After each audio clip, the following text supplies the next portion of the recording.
আমাদের এনসিপির যে বিষয়টা, আমাদের তো প্রথমত হচ্ছে জুলাইয়ের স্পিরিট আমরা সর্বোচ্চ ধারণ করি ভেতরে, এবং তারা যে কারণে আন্দোলন করেছে এবং নিজের জীবনকে তুচ্ছ করে রাস্তায় নেমে গিয়েছিল সেটাও আমরা খুব ভালোভাবে ধারণ করি। তো অন্যান্য দলও বলে যে হ্যাঁ উন্নতি করবে, আসলে রাজনৈতিক দলগুলোর মূলনীতি আর উদ্দেশ্য হওয়াই উচিত বাংলাদেশের উন্নয়ন। প্রবলেমগুলো যা যা থাকবে সেগুলো বের করে সলভ করা, এটাই আসলে রাজনৈতিক দলের মূল উদ্দেশ্য হওয়া উচিত। এই ক্ষেত্রে আমাদের সব রাজনৈতিক দলেরই কিন্তু উদ্দেশ্য সেম।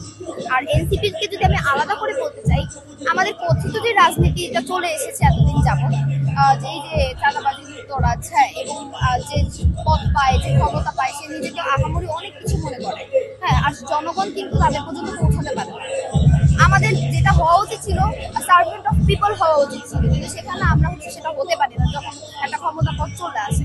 তো অন্যান্য যে কথিত রাজনৈতিক ব্যবস্থাগুলো রয়েছে, আশপাশ থেকে এই চাঁদা টাদা তুলে নিজেদের দলকে ভারী করা, তারপরে 500 টাকা দিয়ে ভোট কিনে নিয়ে আসা, আমরা শুধুমাত্র চাই এক একটা ভোটারকে এতটুকু বোঝাতে যে আপনার এই 500 টাকার কেনা ভোটের পেছনে আপনার নিজের কষ্টার্জিত 5 লাখ টাকা তারা আত্মসাৎ করেছে, বা সেটা 5 কোটি টাকাও হতে পারে।